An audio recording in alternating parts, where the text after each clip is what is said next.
Jaf ta mère!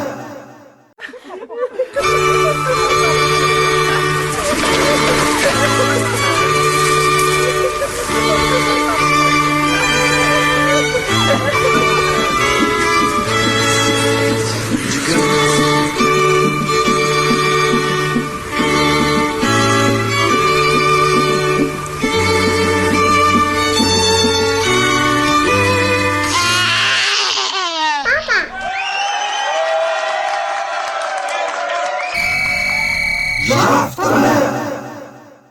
Bonjour et bienvenue sur RLP de l'émission Jaf ta mère du vendredi 29 novembre 2019 avec ce soir un programme extrêmement chargé avec Stéphane pour vous servir et vous entretenir durant 1 heure. Tout d'abord, Sébastien Martin d'Angers sera avec nous pour cette première partie, président de l'association Papa Maman Séparés 49. Il nous expliquera ce que fait son association. Il nous donnera son regard sur le 16 mai 2018 ainsi que l'actualité de l'autre secteur. Nous aurons ensuite la partie audio d'une vidéo qui a été tournée pour l'anniversaire de la signature par l'ONU du CIDE, qui est la Convention internationale des droits de l'enfant, où nous retrouverons quelques personnalités importantes du secteur, telles que Claude Néris, Jean Lebaille, Olivier Guerrier, moi-même, avec l'association SOS Exclusion Parentale et donc l'association Équité Parentale que je préside. Puis nous aurons effectivement la chanson de la semaine avec une petite surprise pour vous et nous terminerons tout ceci avec Gaël Costemenier d'Angers de l'association DDPE qui milite depuis très longtemps pour l'égalité parentale, le droit du parent et de l'enfant avec une histoire personnelle intéressante et qui est surtout force de proposition avec une liste aux européennes l'an dernier qui malheureusement n'a pas abouti, aussi un cofondateur du 16 mai 2018 et un regard intéressant sur l'actualité et le souci des conflits avec enfants et séparation de parents. Voici donc le programme de Jaf ta mère numéro 2 sur RLP depuis Périgueux en Dordogne. A tout de suite. Branchez la guitare, entonnez des tambours, moi j'accorde ma basse. 1, 2, 3, 4.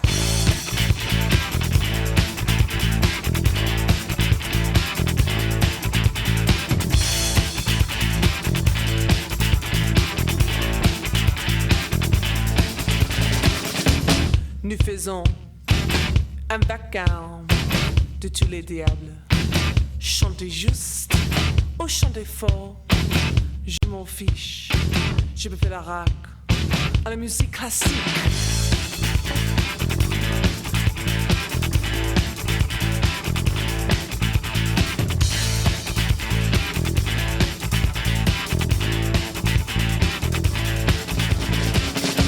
Edith Piaf, ne regrette rien. Pour les discothèques, monsieur, je suis allergique au jazz. Passez s'il vous plaît to the jukebox.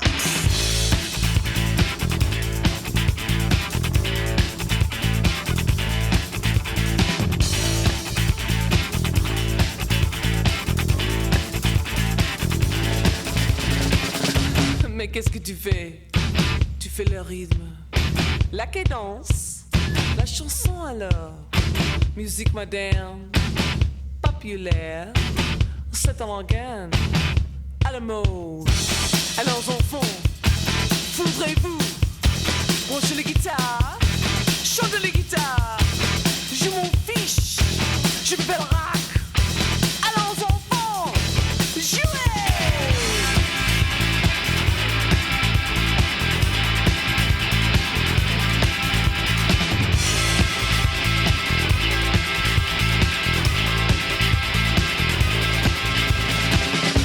Branchez les guitares, le brio. Oui, bonjour. Donc, très prochainement avec Sébastien d'Angers. Sébastien, tu es avec nous? Est-ce que tu nous entends? Allô, Sébastien? L'association est née et s'est développée de façon militante également avec des... Donc, on est toujours en collaboration, oui, avec la CAF. D'accord. Donc, dans ce cadre-là, vous rencontrez des personnes via la CAF. Ce sont des réunions mensuelles, hebdomadaires? Ah, le groupe de parole, c'est des réunions mensuelles. D'accord. Donc tous les mois comme ça, les les papas, parce que là c'est vraiment qu'un groupe de pères, et on est même en train de travailler justement avec la CAF et l'école des parents pour créer le même groupe, mais avec des mères. Oui, bien sûr, oui, tout à fait. Hein, donc c'est en place et ce sera très certainement fait pour 2020. Donc de là on pourra justement, alors pas faire un groupe mixte, mais au moins collaborer, on va dire. Oui. Tu participes toujours à ces groupes de parole? Non, moi j'ai mis en suspens puisque il y a beaucoup de papas qui sont en attente justement pour rejoindre ce groupe. Et comme c'est un accès à un nombre limité quand même, donc j'ai plutôt cédé ma place pour d'autres papas qui ont plus besoin que moi, on va dire. D'accord, oui, parce que toi, ton problème commence à se résoudre, donc c'est une bonne nouvelle. Mais ton engagement est toujours présent. Je Voilà. crois que tu as co-signé un document qui est sorti il y a quelques jours par Françoise Leprince de Petit Mamie Chagrin. Je vois votre logo à la fin. Tu as lu ce document? Le document de Papa Chagrin. Oui, oui, avec les statistiques à jour, le groupe d'études de l'enfant, protection de la jeunesse qui a été créé à l'Assemblée nationale. Nous avons co-signé, nos logos sont à la Voilà. fin. Oui, oui, tout à fait. Ça, c'est l'action justement d'une action que cette association voulait faire parler au gouvernement. Oui, oui. Ah, Tu l'as lu un petit peu? Ah ouais, oui, c'est quelque chose qui date déjà d'il y a un petit bout de temps. Oui, oui, tout à fait. Mais la Ah. version finale a été faite la semaine dernière. J'anticipe un peu, hein, je suis déjà sur l'actualité là, parce que je l'ai devant moi. Et en le feuilletant, je vois que votre logo est là-dessus. Et donc, vous êtes toujours actif et Tout à fait. non seulement vous aidez les gens sur Angers, mais vous pesez aussi, vous tentez de peser sur le débat national. Ah ben, de toute façon, c'est que comme ça qu'on pourra faire entendre notre cause, et c'est surtout en ce moment qu'il faut le faire avec tout ce qui est demandé en termes d'égalité homme-femme. Voilà, il faut vraiment parler des erreurs de justice qui peuvent se produire et des catastrophes qui arrivent à la suite de ça. Oui, c'est exact. Est-ce que tu te souviens de l'origine du mouvement du 16 mai? Bah oui, un petit Oui. peu. Vas-y, j'en ai parlé un peu il y a 2 semaines, mais si tu peux donner ta version, la façon dont tu l'as vécu toi, vas-y, ça peut intéresser nos auditeurs. Ah bah, tout à fait. Bon, l'action du 16 mai, c'est que moi, de mon côté, je souffrais énormément de tous les méandres de la justice. Et je cherchais à faire, comme j'avais déjà fait un an avant, une action pour justement dire stop, écoutez-nous, quoi. On n'est pas que des mauvais papas, on n'est pas que des hommes violents, on n'est pas que des ceci, des cela, on a quand même des bons côtés, on veut des choses, et on est capable de bien gérer des choses. Donc je voulais mener une action sur Angers, à la base tout seul. Et puis comme je surfe un petit peu sur les réseaux sociaux, donc j'ai lancé quelques idées, toutes choses comme ceci, et puis j'ai rencontré via ces réseaux 2 personnes, Gaël et toi, et puis qui vous, de votre côté, vouliez faire un petit peu la même chose, quoi. Donc, Oui, j'anime toujours d'ailleurs le blog à l'époque, sospapa24.com, voilà. avec des petites caricatures humoristiques et douloureuses, et des didacticiels, des informations nécessaires de survie en fait aux personnes confrontées à ce genre de choses. Et je me souviens quand tu m'appelais avec Nathalie, c'était un mardi soir je crois d'ailleurs, et on voulait faire, me semble-t-il, on voulait rappeler que le projet La Tombe devait être présenté le 16 mai. Voilà. C'était bien ça, hein, la date du 16 mai c'était ça, hein, c'est parce que c'était parti un peu malheureusement en désuétude, enfin, ça n'avait pas abouti à l'Assemblée nationale et ça aurait dû être représenté à la fête parlementaire suivante du MoDem en mai, c'était le 16 mai, et pour leur rappeler qu'il fallait le faire, on avait dit qu'on ferait des manifestations le 16 mai, mais tous ensemble, devant nos TGI, dans nos départements, de manière synchronisée pour mettre un peu la pression. C'était ça, hein? Voilà, tout à fait. Tout à fait. Et là, on a bien œuvré dessus, et puis on a eu quelques milliers de parents confrontés à ce problème et qui voulaient justement aussi faire bouger les choses. Oui, oui, c'était bien. On a passé un bon moment, en fait. Il s'est passé beaucoup de choses. Il y a eu la création de ce logo, qui a été un grand moment aussi. On a vu des gens à Lille qui ont imprimé des t-shirts, des lâchers de ballons, des défis de poussettes vides. On a vu des gens de toute la France, en fait, nous rejoindre et se mettre à faire ce mouvement en même temps. D'autant plus que le projet La Tombe n'a pas été représenté le 16 mai. Donc on avait une grande frustration, mais quelque chose s'est produit quand même ce jour-là, à tel point que... Ah oui, oui, tout à fait. Et c'est en faisant des choses comme ceci qu'on va pouvoir encore plus interpeller les politiciens, on va dire. Oui, et puis nous avons surtout dit aux intervenants du terrain de faire leur travail comme il faut, enfin qu'ils n'étaient pas forcément dans l'impunité la plus totale, parce qu'il y avait des gens sous leurs fenêtres durant les heures de travail, ce qui était assez nouveau pour eux. Hein. Ils ont une note interne dans les tribunaux disant que le mouvement était inhabituel. Et moi je suis persuadé que ce qu'on a fait est bien, qu'on a poussé dans la bonne direction, qu'on a poussé aussi beaucoup de gens à se parler entre eux, à s'entraider. Et quand je parle à beaucoup d'animateurs de cette époque-là, beaucoup me disent que leurs problèmes se sont améliorés depuis. Oui. Ah bah puis après, bon, faut pas être seul dans ces moments-là. Oui, tout à fait. Ça a montré, je pense, cette action à beaucoup de papas qu'ils n'étaient pas les seuls, quoi. Et que c'est en se mobilisant qu'on peut déjà mentalement être soutenu et puis après faire changer les choses, quoi. Oui, nous avions des mamans aussi avec nous, hein. Nous avions des femmes qui étaient sensibilisées. Les femmes d'aujourd'hui sont très souvent d'ailleurs avec nous parce qu'elles se rendent compte via la recomposition que leur conjoint vit des choses difficiles avec son ex-compagne et elles s'en rendent compte, elles, en tant que nouvelle arrivante dans la problématique, et elles sont de plus en plus nombreuses à nous aider, à nous soutenir par rapport à cette chose-là. Oui, et même sur l'association d'Angers, justement, nous avons nous-mêmes une maman qui a rejoint l'association et qui est victime des mêmes choses que ce qu'on subit.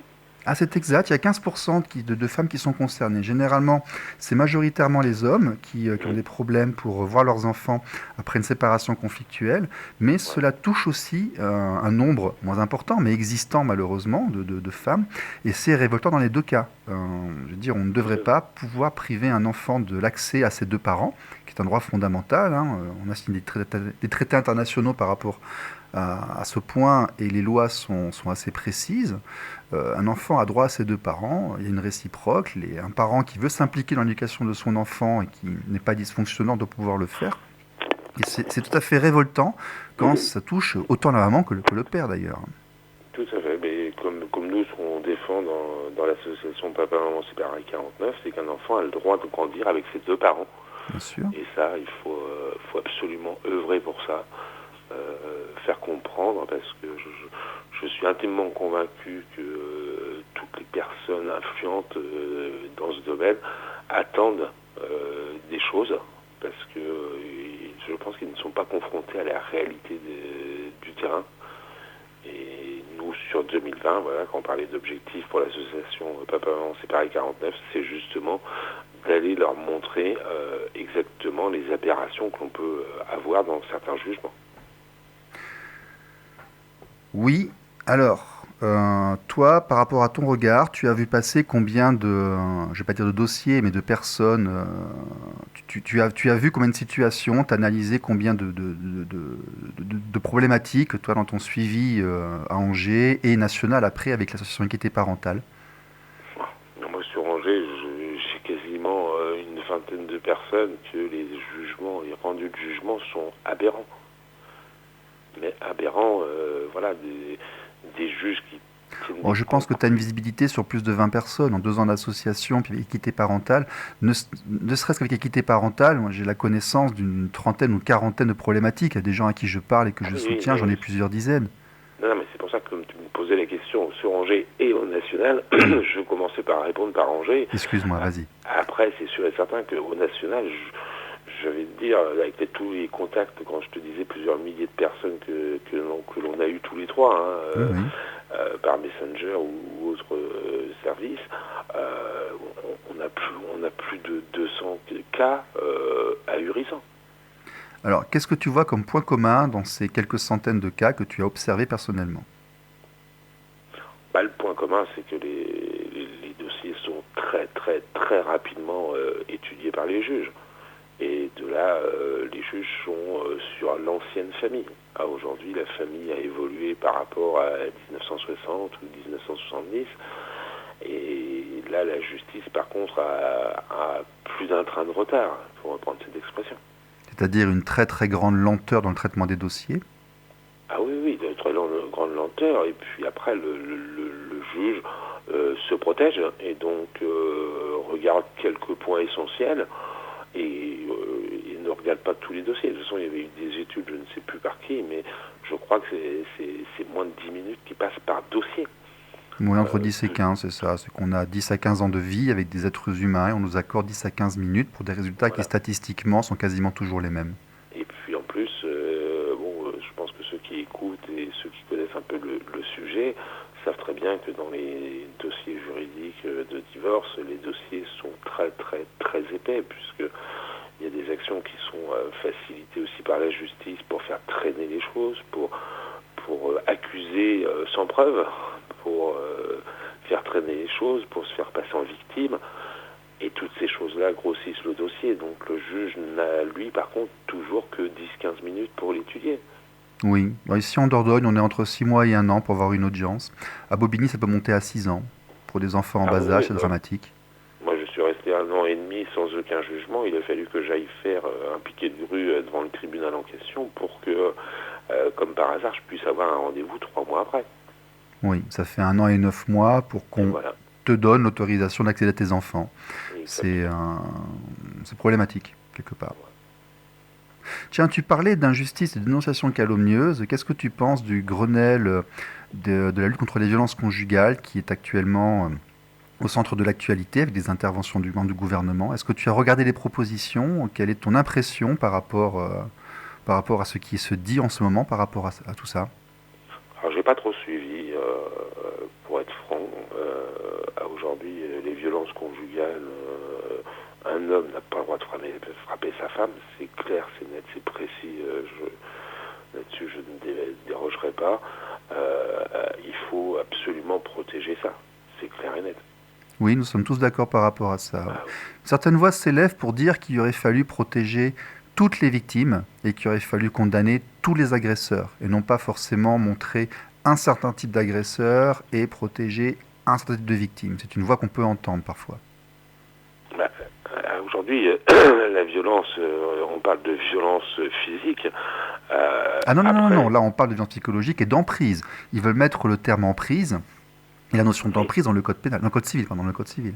Tout à fait, mais ce que je veux dire, il faut le faire quand c'est l'homme qui le fait auprès de la femme. Mais après, il faut le faire de façon égalitaire, c'est-à-dire que la même chose de l'autre côté. Voilà, nous sommes d'accord, on nous demande égalitaire. Est-ce qu'il faut le faire uniquement dans un seul sens ou est-ce qu'il faut universaliser la demande, protéger toutes les personnes vulnérables? Il faut universaliser la demande et surtout, dans ces choses-là, il faut aussi que nous, les hommes, on aille porter plainte ou on fasse des actions quand on en est victime. Oui, c'est qui est délicat. Hein. On en a quelques-uns avec nous qui ont subi des exactions. Quelques-uns. Oui. Mais aujourd'hui, comme je te disais, même par rapport à l'association Papa-Maman Séparés 49 sur Angers, on a fait des marchés, on a fait des forums d'associations et choses comme ceci. On a des papas qui sont passés discrètement prendre la plaquette et qui nous ont appelés ou envoyé un mail le lendemain, mais qui n'ont pas discuté de ce qui leur est arrivé devant. C'est-à-dire que de là, mes propos, c'est surtout qu'aujourd'hui, les femmes arrivent à s'exposer, à dire les choses que nous, les pères séparés, on ne le dit pas. Les hommes de manière générale, énormément d'adolescents parfois sont confrontés à des pressions qu'ils ne devraient pas avoir pour avoir accès à un travail ou à une carrière artistique ou de mannequinat. Et c'est tu, et pourtant cela existe autant que du côté féminin. Et nous aurions aimé que la lutte contre les abus soit vraiment générale, globale. Ce sont tous les abus, toutes les personnes qui sont en abus de pouvoir, qui demandent des exactions, des choses inacceptables en échange de services ou d'avantages, ça devrait être pénalisé et non pas uniquement une partie de la population montrée du doigt. Tout à fait. Mais après, c'est les personnes qui ont soulevé ça, qui sont là en tête de cortège, on va dire, et nous, on est loin derrière. Oui, peut-être qu'il y a un phénomène de nombre, tu as peut-être raison. Ouais. Est-ce que tu as un regard sur l'actualité, sur ce qui pourrait arriver Allez, vas-y, dis-moi, que va devenir le mouvement équité parentale en 2020 ? Le mouvement équité parentale, il faut qu'il continue tel qu'on a fonctionné sur 2018-2019, à faire des actions pacifistes pour montrer qu'on est présent, qu'il y a quelque chose qui ne va pas, qu'il faut qu'on écoute les papas que l'on représente, parce que c'est pas des exceptions comme certains politiques ont pu le faire croire, qu'on laisse parler aussi les mamans qui sont victimes des mêmes choses que ce qu'on l'on parle, parce que celles-ci, ça doit être encore plus dur parce que elles sont plus rares. Mais il faut vraiment et l'équité parentale là-dessus va faire le nécessaire, que l'on signale au gouvernement et même à toute la France que on est en retard sur le traitement des divorces et le traitement aussi et surtout du bien-être des enfants. Oui, la défense des droits parentaux, quels qu'ils soient d'ailleurs, c'est une nouveauté par rapport à ce qu'on avait antérieurement, c'est que nous défendons les droits parentaux d'où qu'ils viennent en fait, qu'ils soient hommes, femmes, LGBT, nous défendons l'application des droits parentaux, point. Nous ne discutons pas sur l'évolution de la société, nous sommes vraiment sur l'accès aux enfants.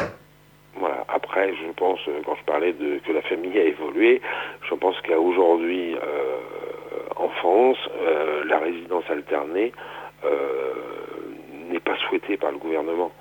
Et ils se réfugient là-dessus, sauf qu'il faut qu'on arrive à leur montrer que c'est une bêtise, puisqu'il y a aujourd'hui des enfants qui sont privés d'un des parents, sont en échec scolaire pour beaucoup, des problèmes psychologiques. Et il y a un manque qui est prouvé par beaucoup de pédopsychiatres et de psychiatres. La majorité des petits délinquants sont des enfants qui ont grandi avec un manque d'un des deux parents.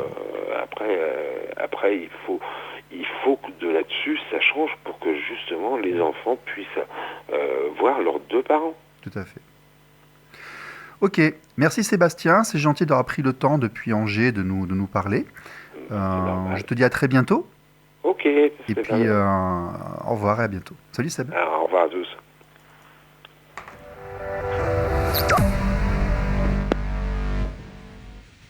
Je vais me présenter tout d'abord. Je suis le président de l'association SOS Exclusion Parentale.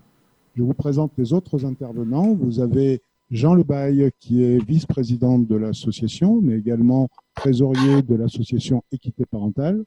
Vous avez ensuite Stéphane Lambert, qui est président de l'association Équité Parentale. Et vous avez Olivier Guerrier, qui est vice-président de l'association SOS Exclusion Parentale. Donc, nous avons choisi de faire ce soir cette vidéo parce que nous sommes le 20 novembre 2019 et le 20 novembre 1989 était signée la Convention internationale des droits de l'enfant adoptée par l'Assemblée générale de l'Organisation des Nations unies, dite Convention de New York, avec notamment un article 3 qui dispose que dans toutes les décisions qui concernent l'enfant, l'intérêt supérieur de l'enfant doit être une considération primordiale. Ainsi, le guide de ceux qui ont la responsabilité de son éducation et de son orientation.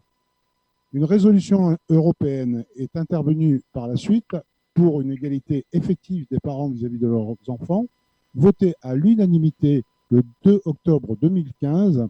Elle émane de la Commission sur l'égalité et la non-discrimination de l'Assemblée européenne du Conseil de l'Europe, qui confirme le constat en pointant le traitement discriminatoire des pères par la justice familiale. Alors, il est évident que si nous intervenons 30 ans après, c'est justement parce qu'il y a eu effectivement des défections au niveau de notre justice familiale et de justice de l'enfance. Et nous souhaitons aborder ces sujets ce soir avec vous.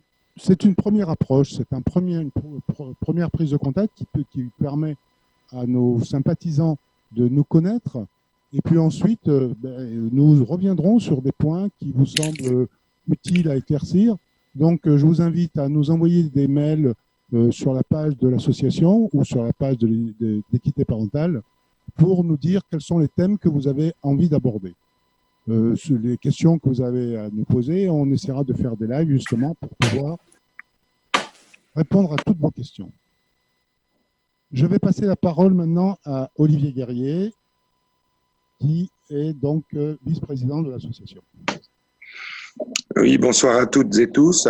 Donc, dans le prolongement de ce que Claude vient de dire, donc je suis vice-président depuis quelque temps de l'association SOS Exclusion Parentale, plutôt concerné par justement les questions d'exclusion de ce qu'on appelle aliénation parentale en rapport avec la justice et ou la déjudiciarisation, plutôt ça d'ailleurs, ce qui n'est pas sans rapport avec la question des droits de l'enfant, bien évidemment. Et à ce titre, je pourrais intervenir sur ces questions à l'envi, selon les interrogations des uns et des autres dans les jours et les semaines à venir. Voilà.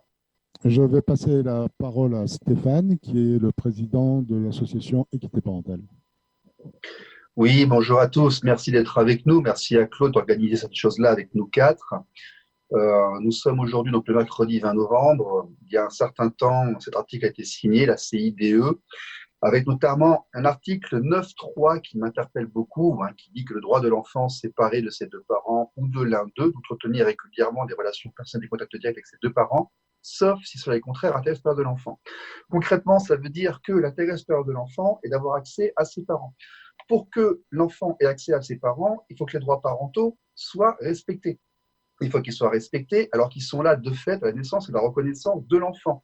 Il faut qu'ils soient respectés de manière équivalente à la loi, tel que l'indique l'article 1 de la Constitution française, qui est donc concomitant et redondant avec ce traité international que la France a signé. Il est donc absolument totalement important que toutes les personnes, tous les parents, tous les types de parents, parce que nous sommes sur les droits parentaux, soient traités, jugés, entretenus, justifiés absolument de la même manière, car il y a égalité devant la loi. Et le problème est qu'aujourd'hui, malheureusement, ce n'est absolument pas le cas. C'est pour cela que plusieurs associations existent, c'est pour cela que plusieurs mouvements sont actuellement en marche et puis en activité. Et c'est très embêtant. Donc, il est important aujourd'hui de rappeler que la France a signé des traités internationaux qui rejoignent la Constitution de notre pays, qui disent que les parents, tout type de parents, toute personne, tout individu doit être traité de la même manière, alors que notre pays ne le fait pas. C'est problématique et petit piqueur de rappel sur ce sujet. Voilà. Bien, merci Stéphane. Nous allons passer la parole à Jean Lebaille. Alors, pour approfondir ce que vient de nous dire Stéphane, effectivement, c'est très important que le droit de l'enfant à être élevé et éduqué par chacun de ses deux parents soit respecté, y compris lorsque les parents sont séparés. C'est l'esprit de la CIDE, dont on fête l'anniversaire aujourd'hui. Ce qu'il faut voir, c'est que les États mettent en référence à cette Convention internationale de l'enfant entre États, mais au niveau de la France, l'État français, les autorités françaises ne respectent pas, la plupart du temps, ou ne font pas assez d'efforts, ou ne prennent pas suffisamment de mesures positives pour que ces droits, au sein même du pays France, soient respectés. On le voit, par exemple, lorsqu'il y a des droits de visite qui sont prévus, y compris par décision de justice, bien souvent, aucune mesure n'est prise par les autorités, y compris quand elles sont informées que ces droits soient respectés. Et si cela se renouvelle trop souvent, le lien petit à petit se perd entre l'enfant et l'un de ses parents. C'est la responsabilité des autorités de permettre à ce que ce droit de l'enfant, son accès et le droit d'être élevé, d'être éduqué par chacun de ses deux parents soit respecté. Merci les trois participants d'être intervenus de manière relativement sommaire, puisque nous n'avons pas le temps. Comme je vous le disais, c'est juste une première prise de contact. Nous sommes confrontés à des situations d'exclusion parentale qui concernent bien évidemment beaucoup plus les pères que les mères, même si nous avons des mamans qui sont concernées par l'exclusion parentale. Mais dans les faits, les choses se passent de la façon suivante.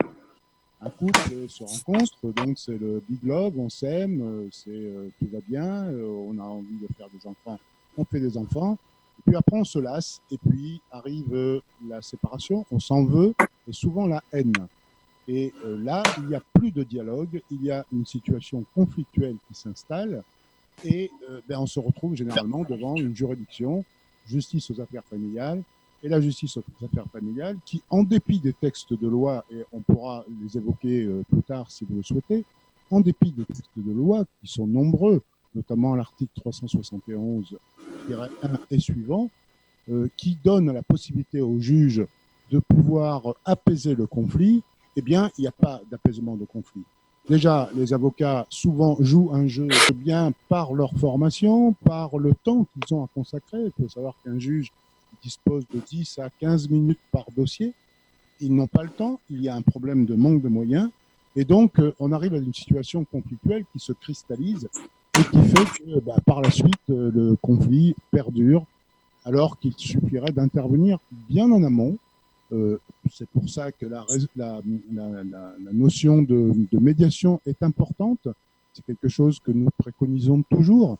La médiation, arriver à rétablir le dialogue, arriver à ce que le conflit ne s'installe pas, parce que nous savons tout à fait que lorsque le conflit se cristallise, bien, et qu'il y a des enfants, ça finit devant un juge des enfants, qui lui va prendre la décision, souvent, généralement pour des raisons économiques, de placer les enfants.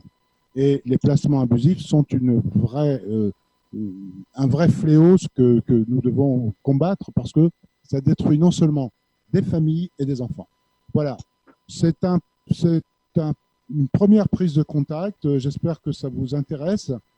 N'hésitez pas à nous demander, nous poser des questions sur les thèmes que vous souhaitez aborder, que ce soit en matière de procédure, que ce soit en matière de justice familiale ou justice de l'enfance. Et nous reviendrons vers vous en live pour répondre à vos questions. Posez-nous les questions, envoyez-nous des mails. Donc, les mails, vous pouvez les envoyer à contact@sos-exclusionparentale.org. Je vous mettrai le lien sur le bas de cette vidéo. N'hésitez pas à nous contacter et nous répondrons à toutes vos questions.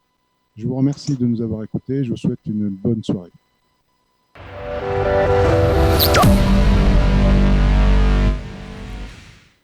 Bonjour, rebonsoir. C'est toujours Jaf Tamer avec Stéphane sur RLP. Nous venons d'entendre le communiqué qui a été réalisé le mercredi dernier, 30 novembre, jour de la signature du CIDE, la Convention internationale des droits de l'enfant, par l'ONU. La France est signataire.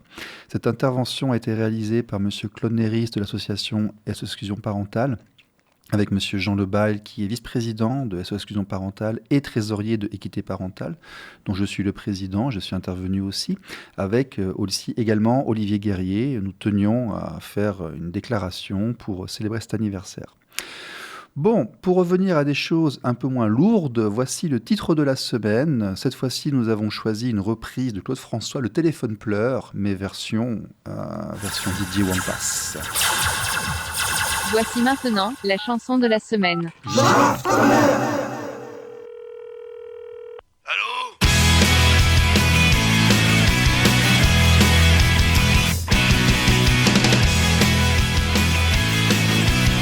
Ouais, c'est qui ? Écoute, maman est près de toi. Il faut lui dire maman, c'est quelqu'un pour toi. Ah, c'est le monsieur de la dernière fois. Je vais la chercher, elle est dans son bain. Je sais pas si elle va pouvoir venir. Dis-lui, je t'en prie, dis-lui c'est important. Et il attend. Tu as fait quelque chose à ma maman. Elle me fait toujours des grands signes, puis elle me dit toujours tout bas. Fais croire que je suis pas là. Raconte-moi, comment est ta maison? Apprends-tu bien chaque soir toutes tes leçons? Ouais, mais comme maman travaille, c'est la voisine qui m'emmène à l'école. Y'a qu'une signature sur mon carnet, les autres ont celle de leur papa, pas moi. Oh, dis-lui que j'ai mal, c'est mal depuis 6 ans. Et c'est ton âge, mon enfant. Non, j'ai 5 ans, et tu la connaissais ma maman avant. Elle m'a jamais parlé de toi, tu restes là. Le téléphone pleure quand elle ne vient pas. Quand je lui crie je t'aime, les mots se meurent dans l'écouteur. Le téléphone pleure, ne raccroche pas. Je suis si près de toi avec la voix.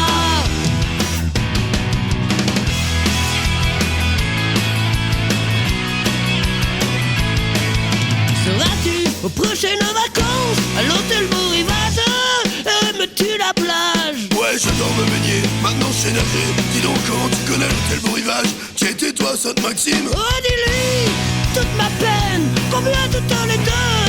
Moi, je vous aime. Tu nous aimes, mais je t'ai jamais vu moi. Qu'est-ce que ça? Pourquoi t'as changé de toi? Putain, mais tu pleures, pourquoi? Le téléphone pleure quand elle ne vient pas. Quand je lui crie je t'aime, les mots se meurent dans l'écouteur.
petite.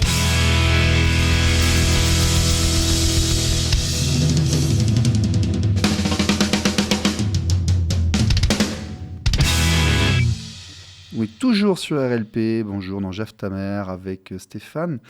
Nous appelons Gaël à Nantes. Gaël, est-ce que tu nous entends? Allô, Oui, je vous entends Gaël? très bien. Gaël, Impeccable. impeccable, super. Tu nous entends, c'est une bonne nouvelle. J'avais peur de t'avoir perdu, je ne savais plus trop où tu étais. Donc Gaël Costemenier, président de l'association des DPE, cofondateur du mouvement équité parentale du 16 mai. Leader de la liste aux européennes, malheureusement non aboutie du printemps dernier, mais qui a eu l'avantage de faire bouger certaines limites et de faire avancer les choses. Gaël, s'il te plaît, présente-toi et dis-nous un petit peu qui tu es et ce que tu fais. Donc rapidement, moi au début je ne connaissais pas du tout ce qu'était l'exclusion parentale et familiale. Beaucoup de gens ne le savent pas du tout, malheureusement. Voilà, on découvre quand le mécanisme est déjà mis en place. Il se trouve que la mère de ma fille polonaise est partie pour ce qui devait être des vacances en 2011 et que depuis 2011, ma fille, pourtant née à Paris de père français, n'a depuis jamais revu la France, ne parle pas le français aujourd'hui, ne connaît pas sa famille française malgré force procédure que j'ai pu engager pour essayer de faire respecter ses droits. Voilà. Donc au début, j'ai fait une page sur Facebook, voilà, pour essayer de parler du droit des parents et des enfants. J'ai fait des procédures en Pologne, j'ai manifesté dans la rue avec un petit tabouret et 2 panneaux pour essayer de rendre visible ma situation, parce que souvent les victimes pensent qu'elles sont seules, qu'elles sont un cas isolé, qu'elles sont un peu une exception dans le système. Et en fait, pas du tout. Et les victimes sont confrontées à un silence qui est assez assourdissant de la part de l'ensemble de la société. Et il s'est trouvé que cette page Facebook a progressé assez rapidement, que rapidement des gens sont abonnés. Moi, je faisais des publications sur des bouquins que je pouvais lire, donc notamment les bouquins de Marie-France Hérigoyen sur le harcèlement moral, sur abus de faiblesse, autre manipulation, ou le livre de Jacques Violet qui est excellent, qui s'appelle Enfant libre ou enfant otage, qui parle justement des situations diverses et variées qu'un enfant peut vivre dans le cadre d'une séparation, et notamment, bien sûr, malheureusement, des cas d'exclusion parentale et familiale, où là, l'enfant se trouve déjà coupé d'un parent, coupé de la famille de ce parent, mais aussi enfermé dans un monde totalement falsifié. Oui, on oublie un petit peu faux. trop, mais un enfant qui n'a pas accès à l'un de ses 2 parents, en fait, n'a pas accès à toute la famille de ce parent, les grands-parents, Voilà. les oncles, les cousins, les demi-frères, les demi-sœurs. Il est complètement coupé d'une partie de lui-même. Tout à fait. En fait, c'est une amputation complète de la moitié de son arbre généalogique. Oui, tout à fait. C'est une injustice totale. Voilà. Donc, moi, je me trouve dans cette situation. J'ai fait une première procédure. Enfin, la mère a fait une première procédure pour fixer le domicile de l'enfant. Elle a obtenu en Pologne. Moi, j'ai fait des procédures pour avoir des droits de vacances, en fait, en France. Le tribunal a rejeté la demande sans définir mes droits. J'ai fait un appel et j'ai eu en 2014 une décision qui est très intéressante a posteriori à étudier. C'est-à-dire que j'ai eu le droit de voir ma fille uniquement en Pologne, enfermée dans une pièce de la maison de mon ex-belle-famille, donc sous le contrôle de la mère et de sa grand-mère.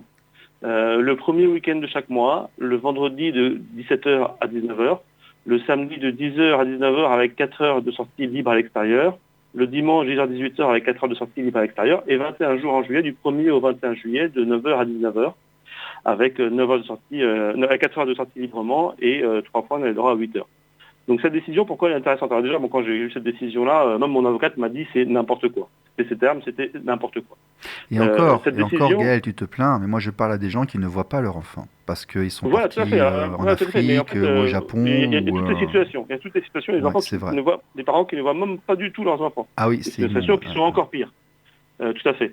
Ce qui est intéressant sur la décision du tribunal, un tribunal polonais, en Europe, malheureusement, la justice compétente est la justice du pays où réside l'enfant. Et je pense qu'il faudrait au contraire une commission internationale entre les pays européens pour que justement il y ait un juge neutre ou des juges neutres qui puissent juger des cas binationaux.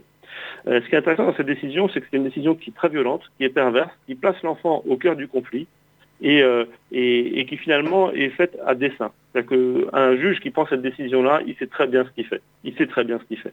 Et souvent j'entends dire, la justice n'a pas les moyens, les juges, alors en France, n'ont pas le temps, etc. Oui, c'est vrai, les juges n'ont pas les moyens. Les juges, pour une audience, vont passer un quart d'heure d'audience. C'est vrai.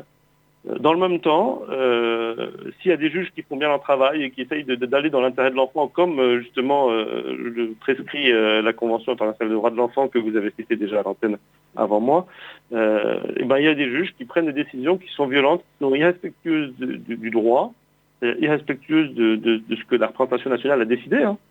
Et on a des décisions qui sont hors cadre et qui sont, pour certaines, à la fois violentes et perverses. Et ça pose question parce que je pense qu'il y a un manque de formation des juges et un problème même dans la formation telle qu'elle est dispensée actuellement pour les juges aux enfants. Donc là, tu étends plus globalement par rapport à ton problème personnel, et c'est pour cela que tu as créé l'association des DPE sur Nantes. Alors au début, je ne pensais pas créer une association. J'ai fait la page, et puis c'est trouvé que rapidement a été suivi par près de 6000 personnes à l'époque, et du coup, avec d'autres personnes que j'avais rencontrées, on a décidé notamment Régis, on a décidé de créer l'association. Je cite Régis parce que justement, c'est un parent qui actuellement ne voit pas son enfant. Il habite dans le même département que son enfant, et il ne le voit plus. Il y a une AEMO qui a été mise en place, elle n'est pas respectée. Et voilà. Que faites-vous exactement sur Nantes à des DPE? Alors, l'idée de l'association, la première idée, c'était de soutenir les personnes, c'est-à-dire d'apporter aux gens qui sont dans cette situation-là, déjà du soutien personnel, mais aussi des méthodes pour le peu de temps où ils ont un contact avec leur enfant, arriver à ouvrir le monde falsifié dans lequel est l'enfant pour lui apporter des signaux positifs, de l'amour et des signaux qui puissent lui faire comprendre que sa situation n'est pas la normalité. Parce qu'en fait, l'enfant dans cette situation-là, s'il n'arrive pas à percevoir ça, alors il pourra s'enfermer à vie dans ces mécanismes-là, dans ce monde-là. Et malheureusement, souvent, les gens disent « Mais vous inquiétez pas, votre enfant reviendra, votre enfant... » Non, ça c'est un mythe complet. Jacques Buret le dit très bien dans son livre, c'est un mythe complet. L'enfant ne revient pas si il n'y a pas eu cette petite étincelle, s'il n'y a pas eu un petit message de temps en temps, s'il n'y a pas eu une voix, un appel, même si ça dure quelques secondes, vous voyez. S'il n'y a pas eu, je ne sais pas, un petit symbole qui a lié l'enfant aux parents exclus, je pense notamment de petits canards en plastique, voilà, par exemple, voilà, c'est un truc, c'est dans la tête de l'enfant, ça existe, voilà, l'enfant a échangé ça avec un de ses parents, et même s'il ne voit plus ce parent-là, bah, ça existe. Oui, c'est Olga Odiniez de la Calpa qui disait qu'il faut envoyer les courriers à Noël et lettres d'anniversaire et qu'il faut les écrire en double. Comme ça, même si l'autre parent aliénant ne les remet pas, on garde une copie et un jour l'enfant viendra parce qu'il aura grandi, il demandera qu'est-ce qui s'est passé et on pourra lui montrer que nous avons fait nos démarches. Voilà, tout à fait. Ça, c'est important. Si l'enfant revient, c'est important d'avoir ça, en espérant que l'enfant revienne. Et aussi, il y a des astuces. Par exemple, on envoie un courrier, et bien avec le courrier, on envoie un petit dessin qu'on a fait soi-même ou qu'on a fait par un ami. Et puis si un jour, on arrive à voir l'enfant, même une heure, dans un lieu médiatisé ou dans d'autres contextes, et ben par hasard, on a ce dessin-là. Et là, on voit, sans dire à l'enfant, c'est le dessin que je t'avais envoyé, et ben on voit si l'enfant dit, bah oui, je le connais ce dessin ou je le connais pas. Voilà. Donc ensuite, après avoir fait des DPE, est-ce que tu te souviens des origines du 16 mai? Alors le 16 mai, oui, effectivement. Qui c'est qui t'avait contacté, toi, en premier? C'est Sébastien qui m'avait appelé, mais toi, qui c'est qui t'a appelé en premier? Alors là, c'est une bonne question. Je ne sais plus si c'est toi ou papa, maman séparés 49. Il est possible que vous soyez synchronisés sur cette histoire-là. C'est bien possible aussi. Ouais. En tout cas, ce qui était intéressant, c'est qu'il y avait une proposition pour rendre la résidence alternée, faire de la résidence alternée le système de base. Voilà. Dans le cas de séparation. Alors, souvent, on entend dire des gens, mais il ne faut pas un système de base, il faut traiter au cas par cas. En fait, il y a déjà un système de base. C'est là qu'est le problème. Et les gens n'en ont pas conscience. Il y a un système de base qui n'est pas voté par la représentation nationale, qui n'a aucun cadre, aucun fondement. C'est le système de base qui a été imposé par des juges, qui est de 70-30, à savoir la garde dite classique. Alors, elle n'est pas classique du tout. Elle n'est pas dans la norme, elle n'est pas normale, elle est habituelle. C'est une habitude, c'est un usage. Et comme tous les usages, il pose question. Et dans cette inégalité oui, il y a une parentale, notion d'habitude. Je reviens sur le document de Françoise Leprince, que tu as co-signé aussi, avec ce petit paragraphe qui te rejoint. En 2017, les enfants de divorcés vivaient 73% chez la mère, 7% chez le père, 17% en résidence alternée. On est quand même loin d'un 50-50 ou d'un 60-40. Hein. Complètement. Et par rapport à ça, il y a aussi des aspects, c'est que j'entendais parler tout à l'heure, Sébastien, des violences conjugales. Hein, il y a en France une femme qui meurt tous les 3 jours et un homme qui meurt tous les 13 jours. Hein, c'est les chiffres, alors pour l'homme tous les 13 jours, c'est les chiffres du Figaro. Il y a de 365 2015. jours par an, ça fait entre 120 et 130. Nous sommes Alors, 70 millions. Alors après c'est toujours la même chose, c'est la partie visible de l'iceberg. C'est-à-dire qu'une victime, alors là on parle de mort, donc bien sûr j'en pensais pas, dans le cadre des violences conjugales, une victime elle va porter plainte si elle se sent légitime. Aux affaires familiales, un parent, il va s'investir s'il se sent légitime. Il va demander une résidence alternée s'il se sent légitime. Or, il y a des avocats qui vont dire à des parents, non, ne demandez pas ça, vous ne l'aurez pas, demandez plutôt ça, par rapport à ce que vous pouvez obtenir, les chances que vous avez d'obtenir ça ou ça, voilà. Donc du coup, le fait que les femmes ou les hommes demandent plus ou moins la résidence alternée n'est pas le signe de ce que veulent les gens. C'est le signe de comment est notre justice à l'heure actuelle, comment est notre société à l'heure actuelle, avec toutes ces violences, ces discriminations et son sexisme. Oui, absolument. Les hommes ne demandent pas la RA, déjà parce qu'ils savent qu'ils ont très peu de chances de l'obtenir, et ensuite parce qu'on leur conseille de ne pas leur demander. Donc l'argument disant que si les hommes ne demandent pas la RA, c'est qu'ils ne la veulent pas, ne tient pas. Donc, effectivement, oui. Donc, du coup, la question de la légitimité, elle est vraiment importante. Et nous, l'idée de l'association aussi, c'était en apportant du soutien aux personnes, qu'elles arrivent à se mobiliser et à se remobiliser aussi, pas seulement pour leur enfant, mais pour les autres. Parce qu'en fait, il y a de très nombreuses victimes qui sont complètement en dehors des radars. C'est-à-dire que les victimes d'exclusion parentale, elles ont l'impression d'être seules, d'être isolées. Elles tombent des nues à la fois par rapport à leur ex-conjoint, mais aussi par rapport à la justice, parce qu'on nous apprend qu'il y a une justice qui fonctionne. Or, de fait, c'est pas du tout le cas, bien au contraire. Et donc, elles se trouvent dans une souffrance et un vide et une absence qui les détruit intérieurement. Alors, quelles sont tes solutions pour 2020 ? Comment tu vois venir 2020 par rapport à notre cause ? Alors, rapidement, quand on est en exclusion parentale, en fait, c'est votre identité propre, votre culture, votre famille, tout ce que vous pourriez transmettre qui est détruit. C'est d'une violence extrême.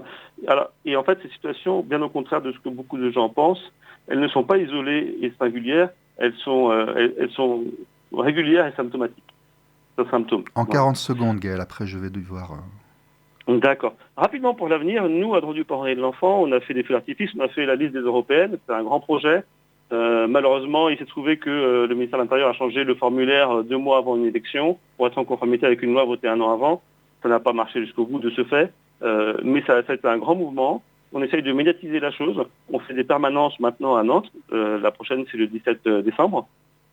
Pour justement, c'est un groupe de parole et une permanence de soutien pour les personnes qui voudraient justement nous rencontrer, mères, pères, ou aussi même des enfants, des personnes qui ont vécu ça enfant, qui veulent nous rencontrer et en parler. Pour l'avenir, je pense il faut que toutes les associations restent mobilisées, que les gens comprennent que même si leur situation s'est améliorée, ou même si leur situation perdure dans la souffrance, il faut arriver à rester actifs pour que tous on soit actifs en commun et qu'on puisse se synchroniser comme on l'a déjà fait plusieurs fois, chaque association avec son histoire, son parcours, pour rendre visible cette situation et pour faire que enfin l'État prenne conscience que l'égalité entre les femmes et les hommes, le respect des droits de l'enfant qui a le droit d'aimer ses 2 parents à égalité, c'est pas des principes en l'air. Ça a été signé il y a 30 ans dans la Convention internationale des droits de l'enfant et c'est toujours pas appliqué. C'est signé par tous les pays de la planète et c'est toujours pas appliqué. Alors, au bout d'un moment, l'avenir, c'est de demander aux politiques, mais qu'est-ce que vous attendez pour appliquer quelque chose ? Qu'est-ce qu'il faut pour que et les médias, les grands médias en parlent ? Qu'est-ce qu'il faut pour que les politiques en parlent ? Gaël, seras-tu avec nous en janvier 2020 et en mai 2020 ? Alors, nous, l'association de droit du parent et de l'enfant, effectivement, on pense se synchroniser avec Équité parentale, avec des mouvements qui vont manifester avec Papy, Mamie, Chagrin, qui participent, avec Papa, Maman, c'est pareil, 49 également. Enfin, je vais en oublier beaucoup, sans doute, parce qu'il y a beaucoup d'associations. On a la volonté de se synchroniser, voilà, effectivement, pour le 16 janvier. Alors, le 16 janvier, je trouve que c'est un jour de semaine, donc nous, on sera peut-être comme l'année dernière, à reporter au samedi suivant. Par contre, le 16 mai, c'est un samedi, et là, nous, on sera très certainement en Place Royale à Nantes, pour justement sensibiliser les personnes. Pourquoi la Place Royale ? Parce qu'on cherche des endroits où on va toucher le maximum de personnes pour sensibiliser l'opinion. Ok, Gaël, je te remercie beaucoup. Tu as parlé de ton mouvement avec beaucoup d'humilité parce que tu n'as pas assez précisé que tu es quand même force de proposition, que tu es une énergie active qui fait quand même régulièrement bouger les murs ou qui tente de les faire. La nouveauté d'inclure les LGBT avec nous vient de toi. Je tiens à le dire, c'est quand même une nouveauté au niveau national qui est appréciable parce qu'elle harmonise le discours, elle le change, elle l'universalise. Et bon. Donc merci pour tout et on se revoit très bientôt, d'accord ? D'accord, merci beaucoup. Merci Gaël, au revoir. Merci, au revoir.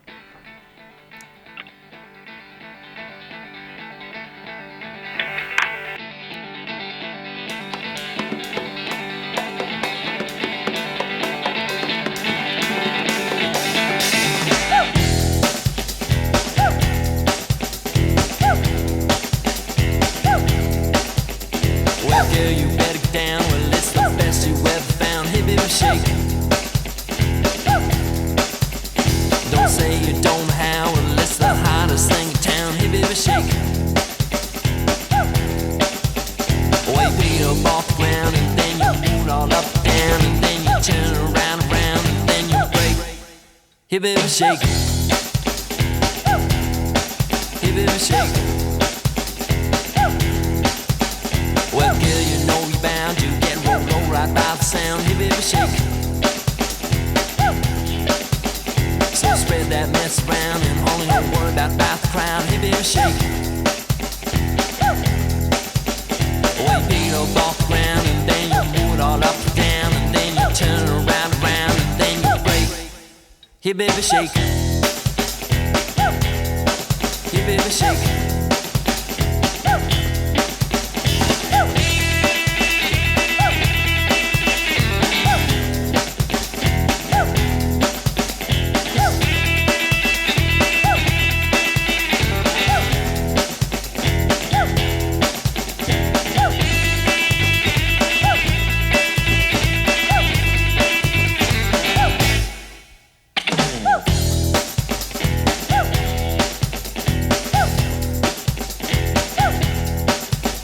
Well, girl, it's been around, yeah, boy, it ain't no hammer down. Hey, baby, shake. Don't say you don't have, well, it's the hottest thing in town. Hey, baby, shake. Well, you beat up off the ground and then you move it all up and down and then you turn around and then you break. Bonsoir, c'était donc Stéphane pour le numéro 2 de Jaf ta mère, depuis les studios de RLP en Dordogne et en Périgord. Merci d'avoir été avec nous. Je vous dis à très bientôt pour un prochain vendredi de 20h à 21h. Et d'ici là, écoutez, aimez-vous les uns les autres, sans trop faire de bêtises. Merci. Bisous à tous, au revoir. Jaf ta mère.